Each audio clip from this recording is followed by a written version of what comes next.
Do you live your life rockboat to rockboat? If so, then welcome aboard the BoatCast, the podcast for rockboaters by rockboaters.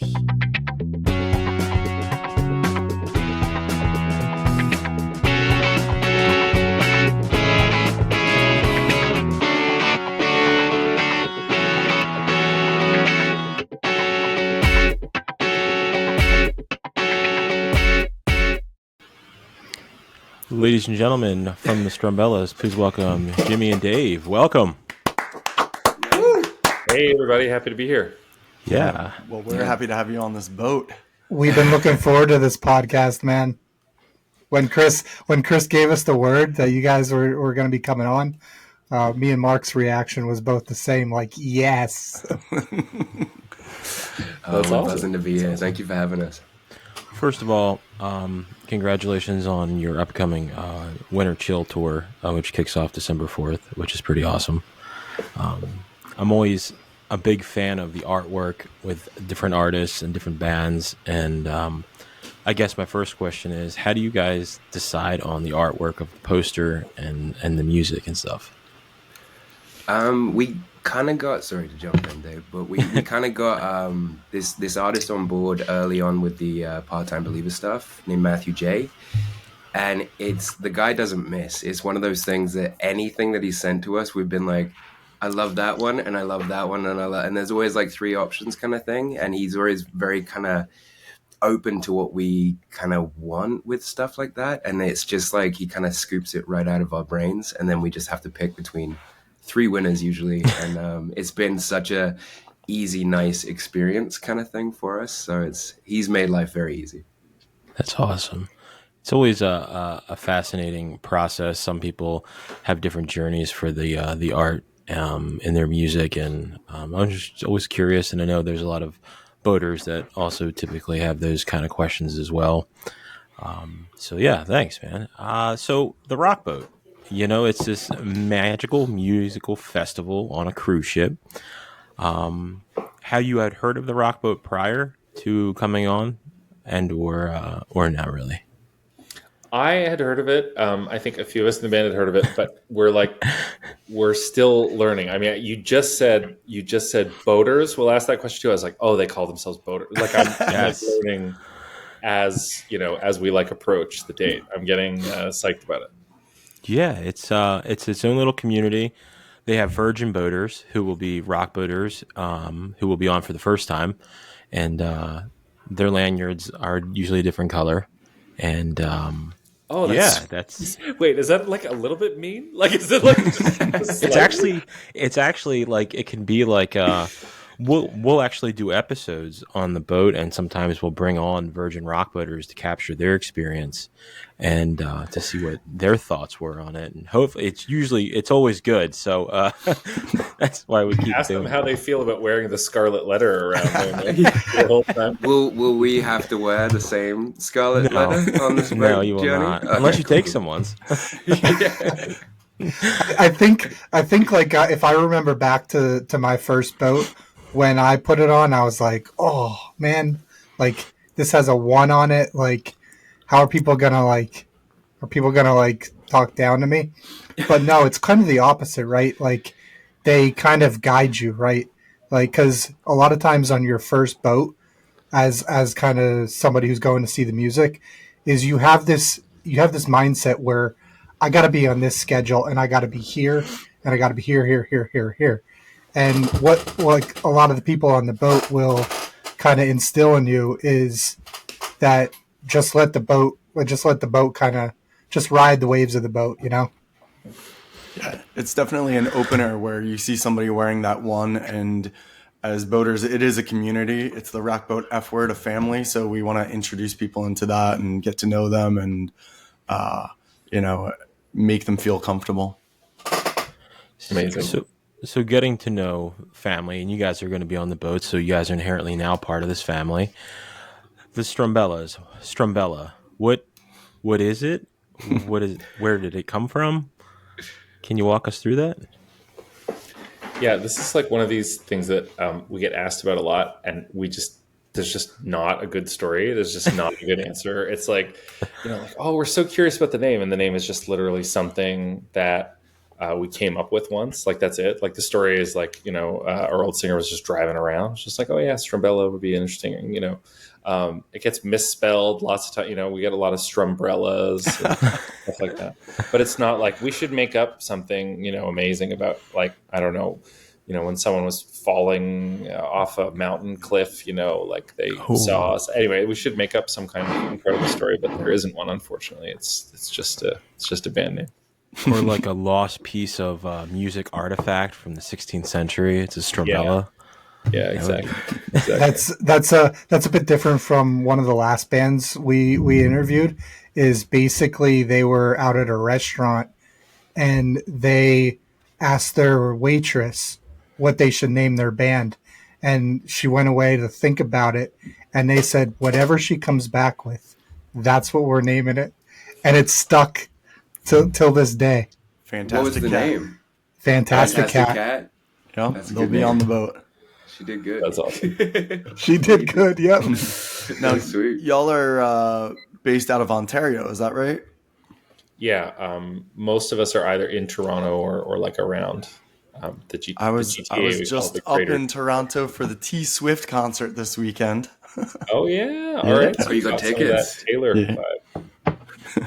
That was intense. I was driving back. My mum lives Paris, Ontario, which is usually about an hour and a half drive, and it took like 2:40, I think it was, to get back to Toronto, like the East End. And I think it was down to the Taylor Swift army coming in to take over Toronto for a couple of days there. So the creative process behind the Strumbellas and like a song like "Steal My Soul," which I love, by the way. What is the creative process when y'all are developing a song? It comes from many different sources. It depends on the song. That song in particular was written with two writers who were in Nashville at the time, Ben and Brad. And what I remember about that, it was written during the pandemic. And what I remember about that is that we were all sharing, the Strumbellas were sharing this like illegal basement concrete cube of a studio at the time. Awesome. We were working out of that was like, it didn't have a bathroom or like any access to running water or like a window or anything like that. And so we're in this like awful dungeon, and then Zoom is providing this sort of like window into another world of this Nashville. It was like a backyard like barn studio, and I remember like the light was shining in, and these two like strapping like American like Nashville lads with like jawlines who could cut glass were sort of speaking to us through the screen of like, talking. Oh, I was talking to my daughter about, different things she could do in her life. And I was just like, man, I want to climb through the screen and like just have your life. It was wild. And then we ended up writing this song that we all love, but it was really, it was a real experience. What's it like, going to a venue and performing and seeing some of the fans bring their family members? But I often ask artists when they come on, because a lot of the artists that we have on have a strong base, and they inherently educate their family and their kids or grandkids on the music that they're listening to, and then they simultaneously fall in love with it. And I'm sure you guys have seen it while on stage when you're looking out on the crowd. What does it mean to you as an artist and as a professional when you're out there looking out into the crowd and you see someone over the years, kind of influence others with your music, and you get to see like a family grow and make it intergenerational? It's honestly, it's so surreal. Like I'm fresh to it, but it's one of those things that we just came off the road from a European tour, and to go over to the UK and Italy and these different places. And I think every musician kind of worries, like at the start of the night when you've loaded in, you're all sound checked, you're like, are people going to show up tonight? Is this going to be good? And then to have literally like from 80-year-olds to 7-year-olds singing every word back to you, even the new stuff. And it's one of those things that it just makes you melt, and it shows you how much bigger it is than yourself, kind of thing, with everything, and how it's this whole community that's just feeling the energy of that room and just having such a wonderful time, kind of thing. And it's crazy because we have quite a long set that we play, but it goes by like that. Like, it's so fast, and it's one of those things that we come off stage sweating and hugging and just like cheese grinning for the next couple of days if we have some days off, kind of thing. And it's a very surreal feeling, and it's very heartwarming to have the little ones come out as well too and be yelling just as loud as the people who've been there for years, kind of thing. Well, y'all are gonna be immersed with that love from the Rockboat community. You guys have, it's just like, it's hard to quantify what it is like, especially with a band of your caliber and the talent and the passion you guys put behind your music and everything you guys do. It's I'm excited for you guys to be able to experience that, and I'm so happy that Six Man and Sister Hazel landed on you guys, and you guys accepted the invite. And what's one thing that has crossed both of your minds that you might not have an answer to about the Rockboat that maybe we could help answer? Yeah, how can we help?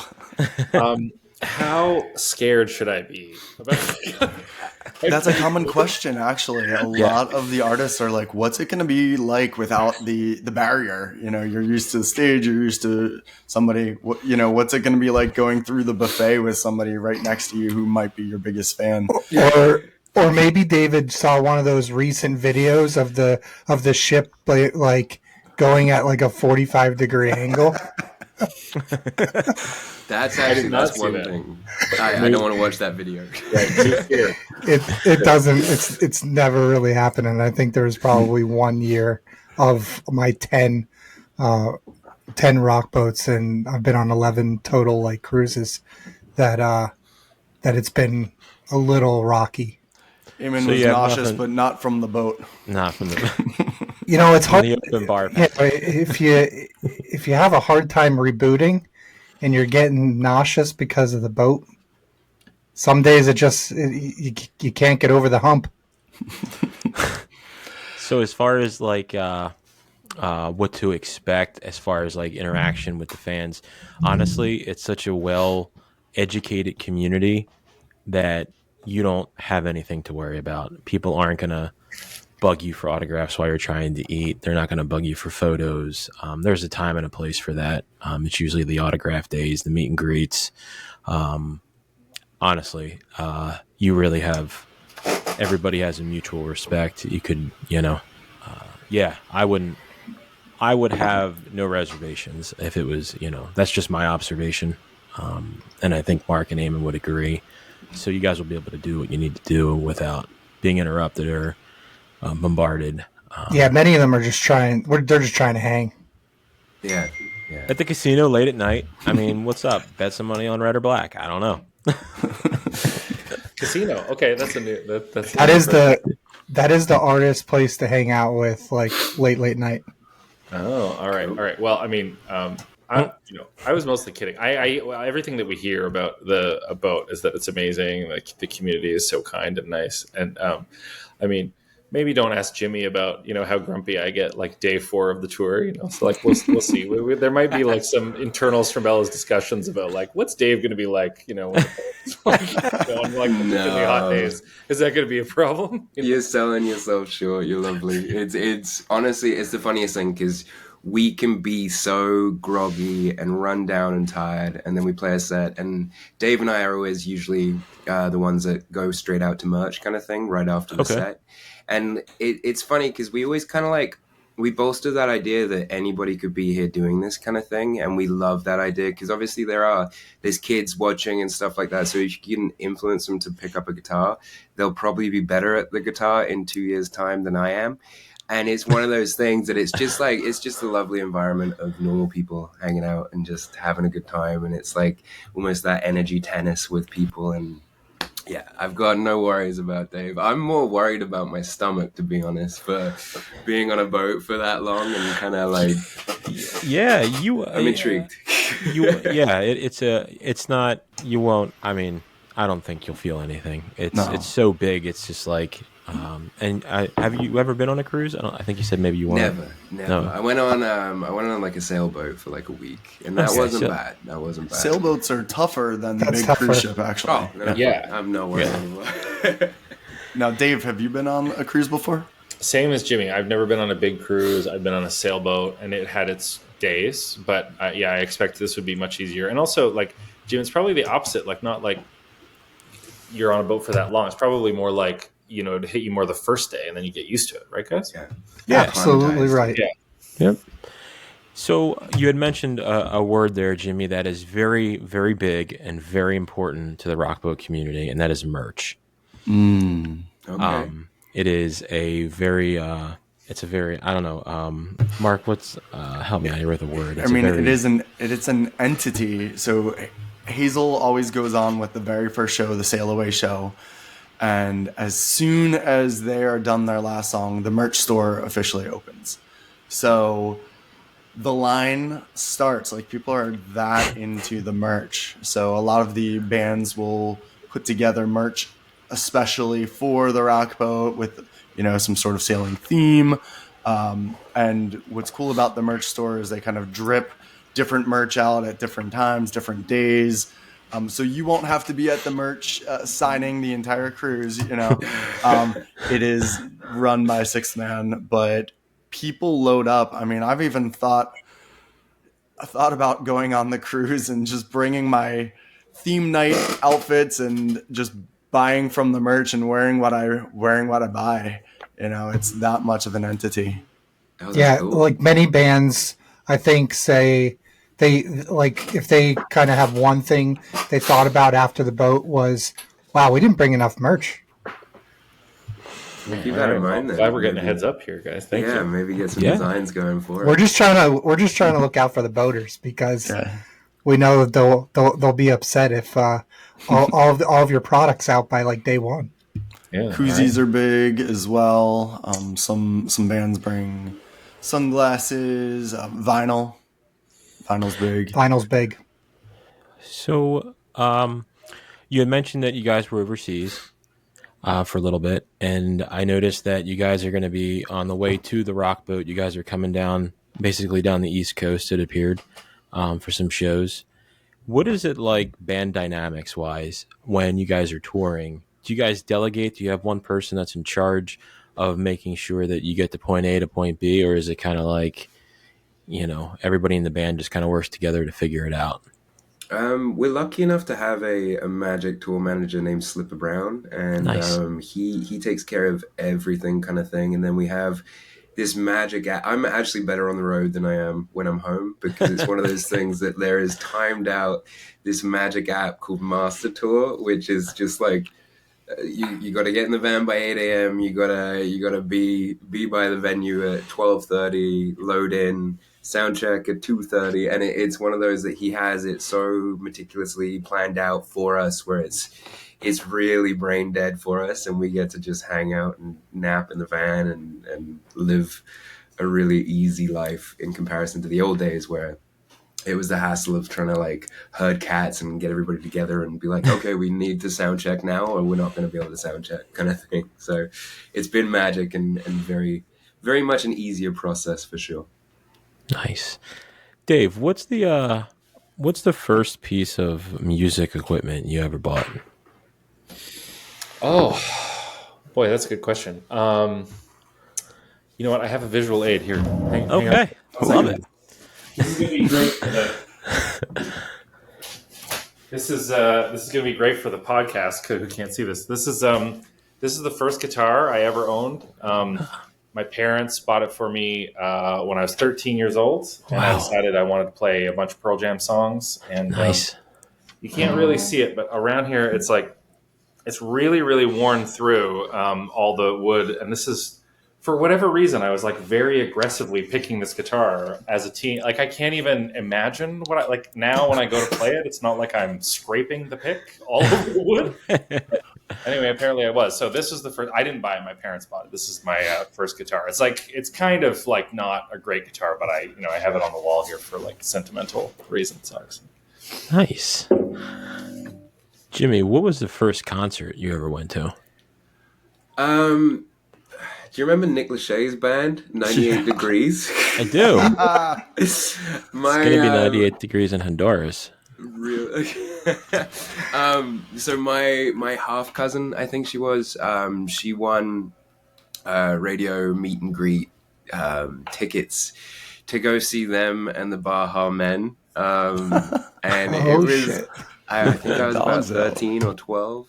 But then I redeemed it because my aunt took me to go see Incubus on the Morning View tour, I think a week later or something like that. But it was pretty epic. It was we did the meet and greet and everything and watched the gig, and yeah, my head was turned for sure. There's nothing wrong with little 98 Degrees, all right? I got to dig back in. It's been a minute since I've touched the catalog. When I say the word collaboration, what does that mean? And either Jimmy or Dave can take that. Collaboration between artists. Mine's just kind of full out excitement. Like I know how we work as a band, and I know how together we are. So it's just kind of welcoming in somebody into that atmosphere. We tend to try and do it every tour that we're on. We tend to like try and bring out the opening act to kind of join us on stage, and I love just like the different textures that they bring to singing the song that we've sang 250,000 times. That's way too much, but it's one of those that like, it's just a different dynamic, and I love hearing different voices on stuff that's very familiar kind of thing. So for me, it's just an excitement of that, where it's just like, I kind of get all buzzing and super excited to hear how it's going to turn out. So that is just how we feel as boaters when we're on the boat, because there is another huge part of the boat is it tends to be, it's not scripted, it's unscripted obviously, but it's collaboration. Some artists will collaborate with other artists while on the boat, and it creates for a beautiful atmosphere. So it's like a mirroring image of what you said, but from a listener standpoint as opposed to a performer. So that's awesome to hear, because I know that those hidden gems, when those moments happen, you can't ever recreate that, and it creates a memory that lasts forever. There was a singer 2 years ago that stood on my shoulders. I'm a little fella, but he stood on my shoulders and sang part of his song. And it was kind of unscripted, but like a moment like that, and then or when you guys are up on stage or another band and you secretly announce that somebody's coming on to join you, it's just like you can't ever recreate that moment. And the Rockboat has created moments like that have lasted for a long time and have influenced a lot of other bands and lovers of music. So, there's going to be fellow boaters that are going to be on the boat that may had never have seen you guys perform. What can the boaters expect when they see you guys take the stage?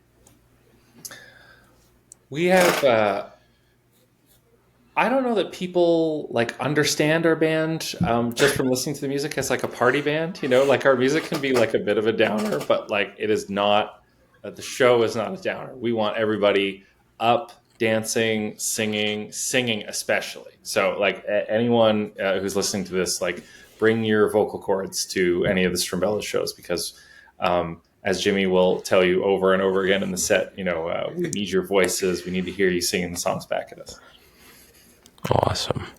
Well, Jimmy, David, we appreciate your time. The Rockboat community appreciates you guys taking time out of your busy schedule to swing by and chat for a little bit. I would encourage anybody that's listening to go grab tickets to your shows, go to your website, buy your merch, download your music. It's amazing. And you guys have been on my playlist for a while, and I'm just super excited to have the opportunity to, you guys are coming to Pennsylvania.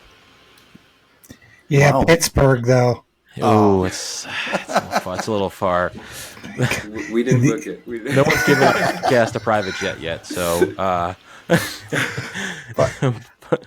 thing I also wanted to mention is I had my sister-in-law was here yesterday with her daughter, Adeline, who's coming on the boat. I know Mark's bringing his kids.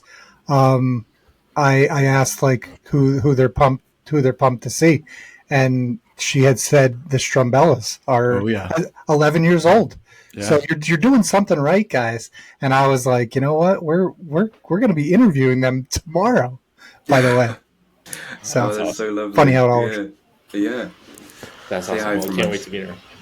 Awesome. Well, guys, we will see you on the boat. Safe travels. Have fun on your tour, and we'll catch up soon. Thank you so much. Thanks, guys. See you on the boat. Yep. Take care. Appreciate you.